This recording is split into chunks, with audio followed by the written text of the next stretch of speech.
सुस्वागतम. लग्नाची बीडी मालिकेच्या आजच्या भागामध्ये आपण पाहणार आहोत की विनूने दिलेल्या प्रॉमिसनुसार राघव हा सावी आणि तिच्या आईला वाचवण्यासाठी त्याची बॅग भरू लागतो. तेवढ्यात मधू तिथे येते आणि राघवला म्हणते की राघव ऐकणारे माझं नको जाऊस. तर राघव म्हणतो की नाही, विनूसाठी मला त्यांना वाचवायला जावंच लागेल आणि मी माझ्या चांगल्या लक्षात आहे की मी माझं प्रॉमिस नक्की पाळेल.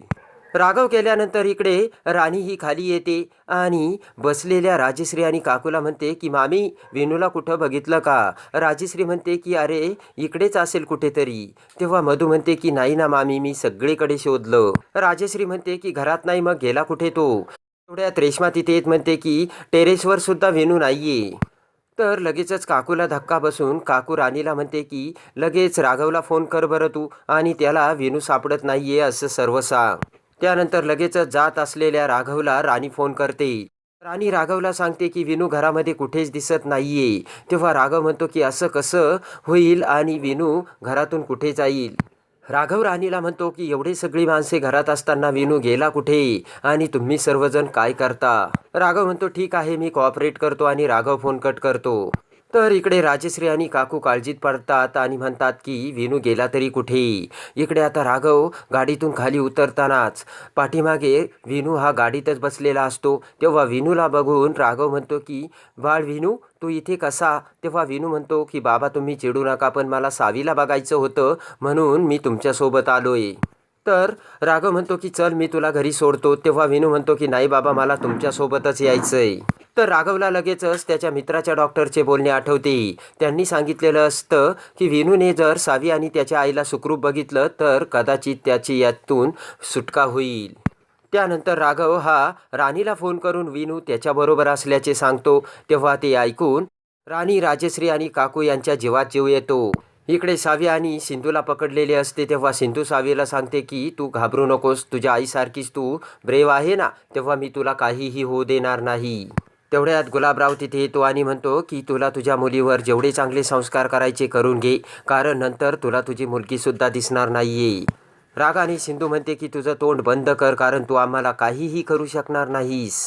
गुलाबराव हसतच म्हणतो की काय बोलते डॉक्टरीन बाई, आणि तुझ्या तोंडावरचं कापड काढलं आणि तू माझ्या ताब्यात आहेस. गुलाबराव म्हणतो तुझा हाच मास तुला आणि तुझ्या लेकीला इथे घेऊन आला, काय वाकडं करशील माझं? तेवढ्यात गुलाबराव त्याच्या माणसाला खुणवतो. तर त्याचा माणूस एक इंजेक्शन घेऊन तो सिंधू समोर धरतो. तेव्हा इंजेक्शन बघून सिंधूला मोठा धक्का बसतो. इकडे राघव हा विनूला घेऊन रस्त्याने सावी आणि तिच्या आईला वाचवण्यासाठी जाऊ लागतो. तर जात असताना हात जोडून विनू म्हणतो की बाप्पा, तुम्ही माझ्या फ्रेंड्सला आणि त्यांच्या आईला सुखरूपपणे वाचवा. त्यानंतर गुलाबरावला राग येऊन गुलाबराव हा सिंधूचे तोंड पकडतो आणि म्हणतो की केवढा माज आहे तुला, तू तुझा माज मला नंतर दाखव, अगोदर तू तुझ्या मुलीला वाचव. तर सावी म्हणते की गुलाबराव, माझ्या आईला सोडवा. गुलाबराव म्हणतो की तुझी ही नाटकं माझ्या कोठ्यावर अजिबात चालणार नाही, मी तुला तिथे नाचवील. तर सिंधू म्हणते की तुझे नाटकं माझ्यासमोर चालायचे नाही, माझ्या मुलीला तू हात तर लावून दाखव. तेव्हा गुलाबराव म्हणतो की तू अशी ऐकायची नाही आणि लगेच गुलाबराव त्याच्या गुंडाला सिंधूला इंजेक्शन द्यायला सांगतो. तेव्हा इंजेक्शन दिल्यानंतर सिंधू लगेच बेशुद्ध होते. तर सावी सिंधूला म्हणते की आई. तेव्हा सिंधू म्हणते की सावी. तर गुलाबराव म्हणतो की तुझे तोंड बंद कर. तर सावी म्हणते की माझ्या आईला तू काय केलंयस? सावी म्हणते की बघा, पोलीस काका नक्कीच आम्हाला वाचवायला येईल. तेव्हा पुन्हा पुन्हा वाचवायला यायला तो काय तुझा बाबा नाही, असे गुलाबराव सावीला बोलतो. तर सावी म्हणते की बघा मग, तुम्ही ते माझे बाबा नसले तरी आम्हाला ते वाचवायला येतीलच. त्यानंतर गुलाबराव सिंधूला एका बॉक्समध्ये ठेवतो. तर सावीला दुसऱ्या पेटीमध्ये. पेटीला लात मारत गुलाबराव म्हणतो की चला आता कोठ्यावर डायरेक्ट. तेवढ्यात समोरून राघव तिथे जोराने गुलाबरावच्या तोंडावरती हात मारतो. तर गुलाबराव खाली पडतो. तेव्हा राघवला बघून सर्व गुंड उभा राहतात. तर गुलाबरावला मोठा धक्का बसलेला असतो. त्यानंतर एकेका गुंडाला राघव हा बदबदू लागतो. गुलाबराव पाठीमागे येऊन राघवला पकडतो. तर राघव गुलाबरावला कुत्र्यासारखी धुलाई करून खाली पाडतो. तेव्हा एक एक गुंडाला राघव हा कुत्र्यासारखे मारत असतो. एवढ्यात पोलिसाच्या गाडीच्या हॉर्नचा आवाज ऐकताच गुंड हे घाबरतात. तर राघव एक एकाची चांगलीच धुलाई करतो. गुलाबरावला तर राघवने चांगलेच बदडलेले असते. त्यानंतर राघव हा गुलाबरावचे नरडे दाबून म्हणतो की सावी आणि तिची आई कुठे? तर गुलाबराव डोळ्याने तिकडे खुणवतो. तर त्या शेजारीच असलेल्या पेटीची कडी हालत असते तेव्हा राघव त्या कडीकडे बघून डोळे मोठे करतो आणि लगेचच इकडे विनूने पोलिसांना बोलावलेले असते तेव्हा पोलीस तिथे येतात आणि गुलाबरावला पकडतात. तर गुलाबरावला पोलीस घेऊन जात असताना बोट करत गुलाबराव म्हणतो की मी तुला सोडणार नाहीये. तर राघव म्हणतो की तू माझं काहीच बिघडू शकत नाही आणि घेऊन जा रे याला. तेव्हा सर्व गुंडांना बदडून पोलीस हे गुलाबराव सोबत घेऊन जाऊ लागतात.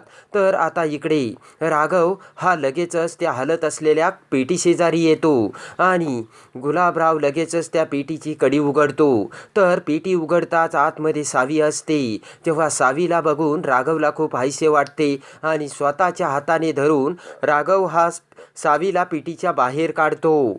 सावी खूप घाबरलेली असते तेव्हा राघव म्हणतो की सावी तू ठीक आहेस ना. तर सावी म्हणते की हो पोलीस काका मी ठीक आहे आणि मला माहीत होतं तुम्ही मला वाचवायला येणार. तर राघव म्हणतो की बाळ तुझी आई कुठे आहे. तर सावी म्हणते की पोलीस काका त्या बॅड अंकलने माझ्या आईला त्या पेटीमध्ये कोंडून ठेवलंय. तेव्हा शेजारीच एक पेटी राघवला दिसते आणि राघव त्या पेटीकडे बघतो. राघव हा त्या पेटीसमोर जाताच ती पेटी उघडू लागतो पण राघवला ती पेटी लवकर उघडत नसते. तेव्हा राघव त्याच्या सर्व ताकदीनिशी ती पेटी उघडतो. तर त्यामध्ये सिंधूला कोंडून ठेवलेले असते पण सिंधूच्या डोक्यावरती काळा कपडा लावलेला असतो. त्यानंतर राघव हा अलगद सिंधूला उचलून त्या पेटीतून बाहेर काढतो आणि शेजारीच असलेल्या गादीवरती ठेवतो. त्यानंतर राघव त्या सिंधूच्या तोंडावरील काळा कपडा हा हळूच त्याची गाठ सोडून बाजूला करतो. तेव्हा तो काळा कपडा बाजूला करताच सिंधूला बघून राघवला मोठा धक्का बसतो.